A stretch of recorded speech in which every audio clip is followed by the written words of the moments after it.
राधे राधे। ओम नमो भगवते वासुदेवाय। ओम नमो भगवते वासुदेवाय। ओम नमो भगवते वासुदेवाय।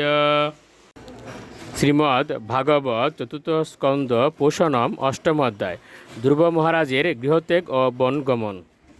শ্লোক 34। অতাপি মে অবিনীতস্য শাস্ত্রম গুরম উপে উষ সুর চা দুর্বচ বানৈন ভিন্নে শ্রয়তে হৃদি। অনুবাদ: এ প্রভু, আমি অত্যন্ত দুর্বিনীত, তাই আপনার উপদেশ গ্রহণ করছি না। কিন্তু এটি আমার দোষ নয়। ক্ষত্রিয় কুলে জন্মগ্রহণ করার ফলে আমি এমন হয়েছি।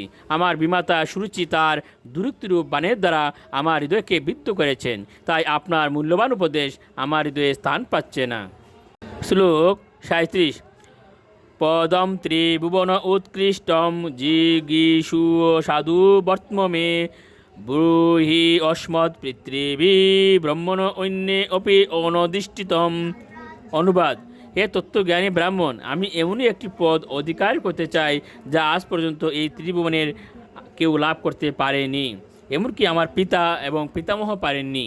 আপনি যদি আমাকে অনুগ্রহ করতে চান তাহলে দয়া করে আপনি আমাকে সেই সৎ পন্থা প্রদর্শন করুন যা অনুসরণ করে আমি আমার জীবনে সেই উদ্দেশ্য সাধন করতে পারব। শ্লোক 38। নূনম ভবান ভগবত ইউ অঙ্গজ পরমেষ্টিন বেতুদন নটতে বিনাম ইতায় জগতু অর্কবৎ। অনুবাদ: এ ভগবান, আপনি ব্রহ্মার যোগ্য পুত্র এবং আপনি সারা জগতের মঙ্গলের জন্য বিনা বাজিয়ে সর্বত্র বিচরণ করেন। আপনি ঠিক সূর্যের মতো, যে সূর্য সমস্ত জীবের উপকারের জন্য সারা ব্রহ্মাণ্ডে আবর্তন করে। শ্লোক 39। মৈত্রেয় উবাচ ইতি উদারিতম আকর্ণ্য ভগবান নারদস্তদা প্রীত প্রত্যাহ তম বালম সদ্বাক্যম অনুকম্পয়া।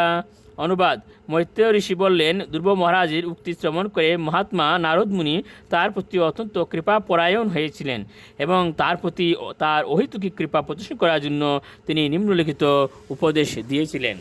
শ্লোক 40।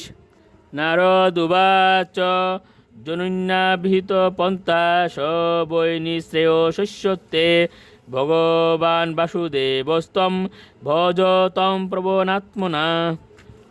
অনুবাদ: মহর্ষি নারদ মুনি ধ্রুব মহারাজকে বললেন, তোমার মা সুনীতি তোমাকে যে ভগবত ভক্তির পন্থা অনুসরণ করার উপদেশ দিয়েছেন তা তোমার জন্য সর্বোত্তভাবে উপযুক্ত, তাই তোমার উচিত ভগবত ভক্তিতে পূর্ণরূপে মগ্ন হওয়া। রাধে রাধে।